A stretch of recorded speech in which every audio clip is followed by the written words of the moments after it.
Guys, কেমন আছেন সবাই? আশা করি সবাই ভালো আছেন। তো আমি আজকে আপনাদেরকে দেখাবো কিভাবে 1xbet ফুল ভেরিফাই একটি অ্যাকাউন্ট খুলতে হয় খুব সহজেই, এনআইডি কার্ড দিয়ে বা এনআইডি কার্ড ছাড়া। তো অ্যাপসটি ইনস্টল করার জন্য আপনি সর্বপ্রথম চলে যাবেন গুগল ক্রোম ব্রাউজারে। তো আমি গুগল ক্রোম ব্রাউজারে আসলাম। চলে আসার পর দেখেন এখানে লিখবেন 1xbet ডাউনলোড। 1xbet ডাউনলোড লেখার পর ফার্স্ট 2 নম্বরে দেখেন ডাউনলোড 1xbet মোবাইল অ্যাপ। এখানে আপনারা ক্লিক করবেন। এখানে ক্লিক করার পর দেখেন ডাউনলোড অ্যাপ 1xbet। এখান থেকে আপনারা ডাউনলোড করে নেবেন। তো আমার আগেই ডাউনলোড করা ছিল, তো আমি অ্যাপসটির মধ্যে চলে যাচ্ছি। দেখেন অ্যাপসটির মধ্যে প্রবেশ করার পর দেখেন উপরে লগ ইন এবং রেজিস্ট্রেশন রয়েছে। তো আপনারা যেহেতু নতুন অ্যাকাউন্ট খুলবেন সেহেতু রেজিস্ট্রেশনে ক্লিক করবেন। রেজিস্ট্রেশনে ক্লিক করার পর দেখেন ফার্স্টেই রয়েছে in one click. In one ক্লিকের মাধ্যমে সবচেয়ে সহজ উপায়ে অ্যাকাউন্ট রেজিস্ট্রেশন করা যায়। অ্যাকাউন্ট রেজিস্ট্রেশন করার পর আমি দেখিয়ে দেবো কীভাবে ফুল ভেরিফাই করতে হয় এনআইডি কার্ড দিয়ে বা এনআইডি কার্ড ছাড়া। তো প্রথমেই ইন ওয়ান ক্লিক দিয়ে আমরা রেজিস্ট্রেশন করে নেব। তো ইন ওয়ান ক্লিক করার পর দেখেন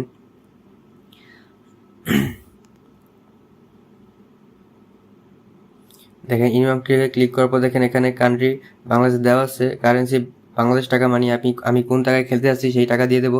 3 নম্বরে স্পোর্ট থাকবে। 4 নম্বরে হলো প্রোমো কোড। মেবি আপনাকে প্রোমো কোড ইউজ করতে হবে। প্রোমো কোড ইউজ না করলে কিন্তু আপনারা 100% বোনাস পাবেন না, এবং এই প্রোমো কোডটি ইউজ করলে আপনারা যত টাকা ডিপোজিট করবেন তত টাকা বোনাস পেয়ে যাবেন। তো প্রোমো কোডটি হলো, এই প্রোমো কোডটি ইউজ করলে আপনারা 100% বোনাস পেয়ে যাবেন। তো দেখেন বাম পাশে 3টি বক্স রয়েছে, এই বক্সে ক্লিক করে টিক মার্ক দিয়ে দেবেন। তো নিচে দেখেন একটি সবুজ আইকন রয়েছে, সবুজ আইকনে ক্লিক করে দেবেন। তো আবার দেখেন আইডিটি কিন্তু ফুল রেজিস্ট্রেশন হয়ে যাবে। দেখেন রেজিস্ট্রেশন সাকসেসফুল, আমার আইডি কিন্তু রেজিস্ট্রেশন হয়ে গেল। এখান থেকে আপনারা কপি করে নেবেন বা স্ক্রিনশট দিয়ে নেবেন, যেহেতু পরবর্তীতে দরকারের সময় কাজে লাগে। তো দেখেন এখান থেকে আপনারা নিচে নেক্সটে ক্লিক করে দেবেন। নেক্সটে ক্লিক করার পর দেখেন আমার আইডিটি কিন্তু অটোমেটিকলি লগ ইন হয়ে গেছে, আমার আইডি কিন্তু রেজিস্ট্রেশন হয়ে গেছে। এবার দেখে দেবো কীভাবে আপনারা ফুল ভেরিফাই করতে পারেন অ্যাকাউন্টটি এনআইডি কার্ড দিয়ে বা এনআইডি কার্ড ছাড়া। তো নিচে দেখেন মেনু রয়েছে, এই মেনুতে ক্লিক করে দিবেন। ক্লিক করার পর দেখেন উপরে রয়েছে পার্সোনাল প্রোফাইল, এই পার্সোনাল প্রোফাইলে ক্লিক করবেন। পার্সোনাল প্রোফাইলে ক্লিক করার পর দেখেন রয়েছে ফার্স্টেই ফিল ইন পার্সোনাল ডাটা, এখানে আপনারা ক্লিক করবেন। এখানে ক্লিক করার পর দেখেন এনআইডি কার্ডের সব ডকুমেন্ট চলে এসেছে। তো দেখেন এখানে ফার্স্ট নেম দিয়ে দেবেন, যদি ফার্স্ট এনআইডি কার্ড থাকে তো এনআইডি কার্ড দিয়ে দিবেন, যদি এনআইডি কার্ড না থাকে তাহলে আপনার মন মতো দিয়ে দেবেন। তো আমি মন মতো একটি দিয়ে দিচ্ছি।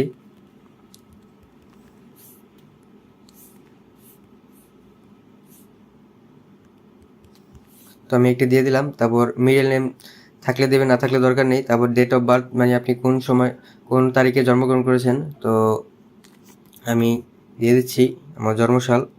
তো আপনারা এইভাবে দিয়ে দেবেন। তারপর দেখেন প্লেস অফ বার্থ, মানে আপনি কোন জেলায় জন্মগ্রহণ করেছেন, তো আমি জেলার নাম দিয়ে দিচ্ছি। তারপর দেখেন রিজিয়ন বাংলাদেশ সিলেক্ট করে দিবেন। তারপর সিটি ঢাকা সিলেক্ট করে দিবেন। তো নেটে একটু প্রবলেম করছে, তো দেখেন ঢাকা সিলেক্ট করে দিবেন। তারপর রেসিডেন্স অ্যাড্রেস,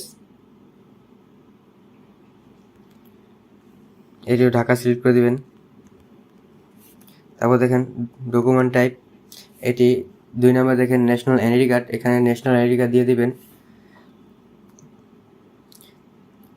তারপর দেখেন সিরিজ দেওয়া দরকার নেই। তারপর দেখেন 3 নম্বর এখানে রয়েছে ডকুমেন্ট নাম্বার। তো ডকুমেন্ট নাম্বার ক্লিক করে আপনার এনআইডি কার্ডের যেই 11 ডিজিটের নাম্বারটি রয়েছে সেটি দিয়ে দেবেন। যদি 11 ডিজিটের নাম্বারটি না থাকে সেহেতু যে কোনো মন মতো একটি নাম্বার দিয়ে দিবেন। তো আমি নাম্বার দিয়ে দিচ্ছি। নাম্বার দেওয়ার পর দেখেন ডেট অফ ইস্যু, এখানে আপনারা দিবেন আপনার এনআইডি কার্ডের পিছনে যেই তারিখটি রয়েছে সেই তারিখটি দেবেন। যেহেতু আমার আইডি কার্ড নেই সেহেতু আমি মন মতো একটি তারিখ দিয়ে দেবো। তো আমি 2021 দিয়ে দিলাম, মানে আপনি এটি কবে সংশোধন করেছেন এনআইডি কার্ডটি সেটি দিয়ে দেবেন। তারপর নিচে দেখেন রয়েছে ইউজিড বাই, এখানে আপনার বিডি গভর্নমেন্ট দিয়ে দেবেন।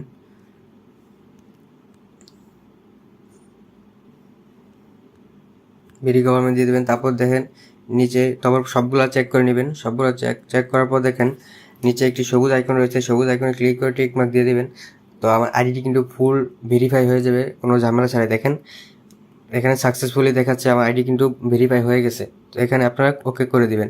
ওকে করার পর দেখেন এখান থেকে আপনারা ফোন নাম্বার দিয়েও ভেরিফাই করতে পারবেন। এই যে দেখেন ফোন নাম্বার রয়েছে, ফোন নাম্বার দিয়ে ভেরিফাই করতে পারেন। এখানে লিঙ্কের উপর ক্লিক করে দেখেন এখানে আপনার 0 বাদ দিয়ে আপনার পরের 10টি সংখ্যা এখানে দিয়ে আপনারা কিন্তু ভেরিফাই করতে পারেন। এবার আপনাকে দেখাবো কিভাবে আপনি ডিপোজিট করতে পারবেন। ডিপোজিট করার জন্য এই যে এখানে ডিপোজিট অপশনে ক্লিক করবেন। দেখতে পাচ্ছেন এখানে বিকাশ, নগদ, রকেট, তাছাড়া বিভিন্ন মাধ্যমে ডিপোজিট করতে পারবেন। আমি বিকাশ দিয়েই দেখিয়ে দিচ্ছি। ধরুন বিকাশে ডিপোজিট করতে হবে। বিকাশে ডিপোজিট করতে হলে বিকাশ অপশনে ক্লিক করবেন। তারপর আপনি যা ডিপোজিট করবেন তাই এখানে লিখবেন। আমি 9,000 টাকা ডিপোজিটে লিখলাম। এখানে তাদের বিকাশ এজেন্টের একটা নাম্বার দেয়া আছে। এই নাম্বারে আমাদেরকে ক্যাশ আউট করতে হবে। বলে রাখি এই নাম্বারটি কিন্তু চেঞ্জ হতে পারে, তাই যখনই যে নাম্বার দেয়া থাকবে সেই নাম্বারেই ক্যাশ আউট করবেন। আমি যেহেতু 9,000 টাকা ডিপোজিট করব, তাই 9,000 টাকা ক্যাশ আউট করলাম। ক্যাশ আউট করার পর এখানে একটি ট্রানজ্যাকশন আইডি দেয়া থাকবে। এই ট্রানজ্যাকশন আইডিটি কপি করবেন। কপি করার পর 1xBet এর বিকাশ অপশনে চলে যাবেন। তারপর এখানে কপি করা ট্রানজ্যাকশন আইডিটি পেস্ট করবেন। আপনি যে বিকাশ নাম্বার থেকে ক্যাশ আউট করেছেন তা এখানে বসাবেন।